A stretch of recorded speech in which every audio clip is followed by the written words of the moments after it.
let's jump into some questions. Now, as I always have to say, the views and opinions of Randy do not necessarily represent the views and opinions of New Leaf Publishing Group, Master Books, any of its subsidiaries, or Kristen Pratt or my children. So just so that there's an indemnification of everybody else, that everyone knows they're not responsible for the things that I say. So good.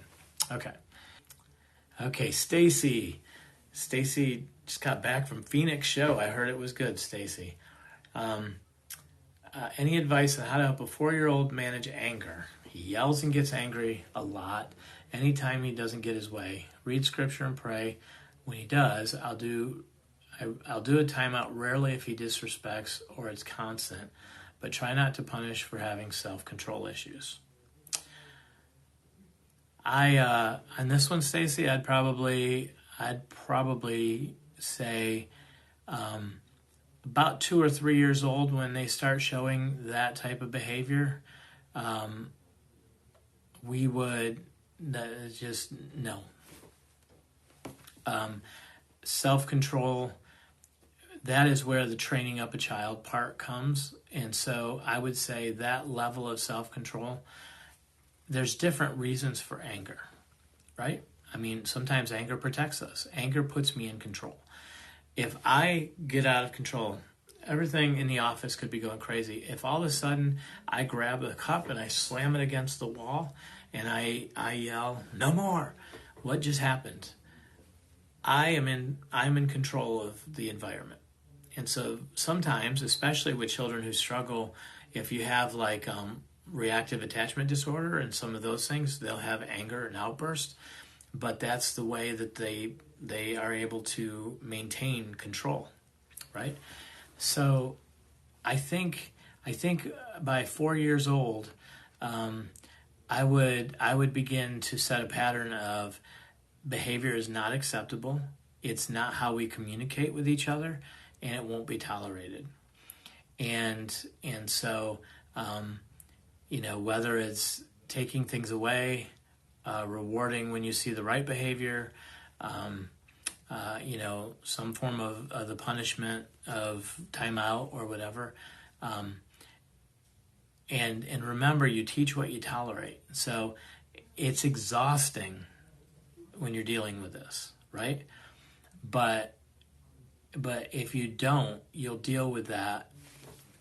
Not only will you deal with that, but so will their future spouse. So will future people who have relationships with them. And so sometimes it's more about this just isn't acceptable. It's not how we operate as a family. It's not how you operate in society. And so we're going to curb that. So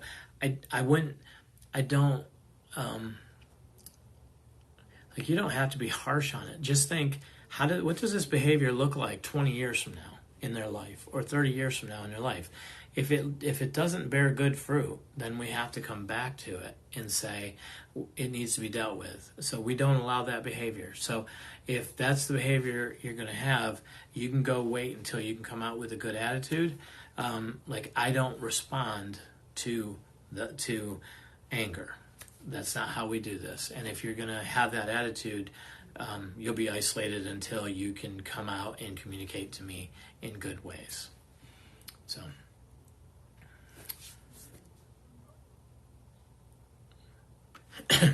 Yeah, I mean, nobody likes discipline, right? And so Stacey says it's good advice, try to steer away from punishment, and it's the reason it's continuing. Sometimes we have to have the punishment, right? I mean, it's great when everybody drives a speed limit. When they don't, why do we go to court and pay a fine? Because sometimes we need to have a little bit of that expectation that this is not acceptable behavior.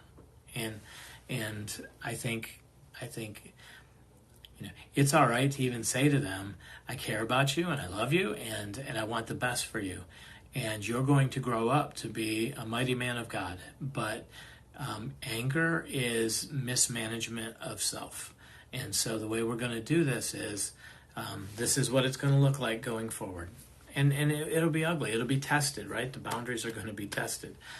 But that's where you determine ahead of time, this is what healthy communication looks like. This is what I want in healthy communication. And so this is what I'm going to expect and demand from them. And then, over time, you'll see that begin to improve.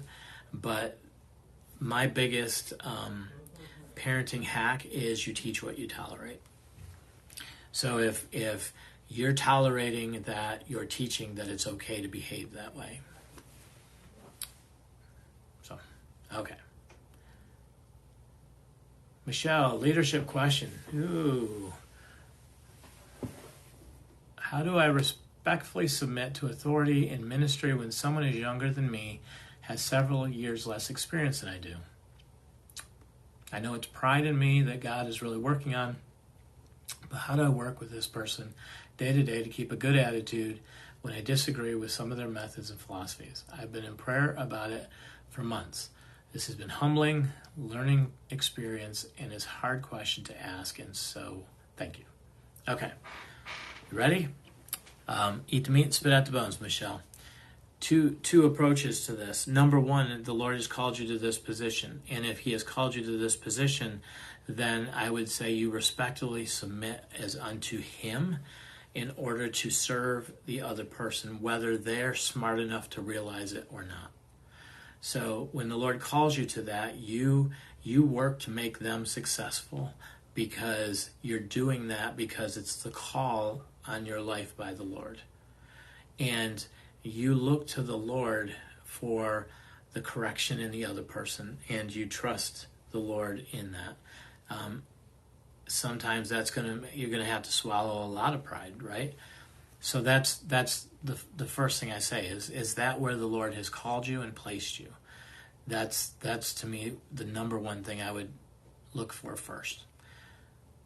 If yes, then you are there to serve that person to bring your wisdom, your experience, but also your humility and respect. And again, they don't necessarily mean they don't have to earn it then, right? You're there serving them because that's the mission that the Lord has called you to do to help make them successful as you're covering. Number two, we're not slaves.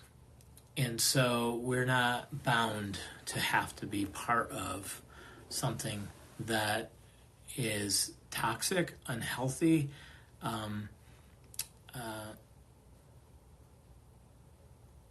like we have the freedom to step away. So if this is not producing health in you, you feel like it's causing more stress, it makes you dysregulated, then my recommendation is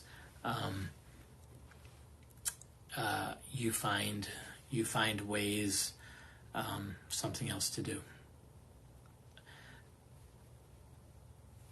Right? I mean, think of, I don't know how many military movies you've watched, Michelle, but if you think about movies where you have, the young general, right? And then next to them is an enlisted person who has a lot of wisdom.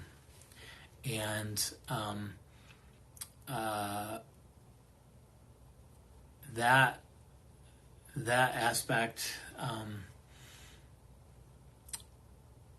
they complement each other. Now, if you have someone who is young and arrogant and will not listen and will put people in danger or whatever, there's only so much you can do, right? And at some point, you may have to step aside and say, this probably isn't best for me. I don't respect the person above me. They obviously don't have respect for me. And so it's time to move on. It's okay for chapters to close. It is. In fact, there are seasons, and I know I've talked about it before, but identifying the seasons is something that comes from experience, and it's hard because we don't want seasons to end sometimes. Now maybe we want spring, right? But when it's starting to get crisp, or the season that you don't really enjoy starts to happen, you can it's happening. You can tell, right? There's a frost. It's colder. We're having to turn on the heat. Whatever. I can wish it not to happen, but that's not what the Scripture says. Scripture says to everything there is a season, a time and a purpose, and in my life I have come to recognize when we ignore the changing seasons, it always is more unpleasant. Like, let's say it's summer and we're going into a winter season. For a time, you can endure shorts and t-shirts, depending on where you live, right? But for a time in a season, if you're in the north, you can endure it. But only for a short amount of time, because pretty soon it will go from 80 degrees to 60 to 40s to 30s to below zero. And at some point, that not adapting to the next season will cost you. To me, it's been that way in life as well. That when I don't recognize the seasons are changing, and change with the season and adapt to it, it ends up unhealthy for me. So that's my my two things. If the Lord's calling me, I shut up and put up, and I do what it takes to make that other person successful, because that's what I'm doing. I'm not serving them. I'm here serving the Lord. And that's where I get my reward from is, you're not that bright of a person. I just made you 2 bulbs brighter. You're welcome. All right? The flip side, though, is the Lord is doing something and there's change coming, and I'm probably not. This isn't suited. The seasons have changed. And so I'm going to move trusting that all things work together for good for those of us who love him and are called according to his purpose, which is truth. It is 100% truth. So if no matter what is going on in your life today, it may not feel good, you may not actually be enjoying it, but I promise you, his word is true, that if you are called according to his purpose, if you are his child, that yes, all things, A-L-L, all things are working together for good for those of us who love him and are called according to his purpose. May not always understand it, and it may not be this side of eternity, but I guarantee you he is a good God, and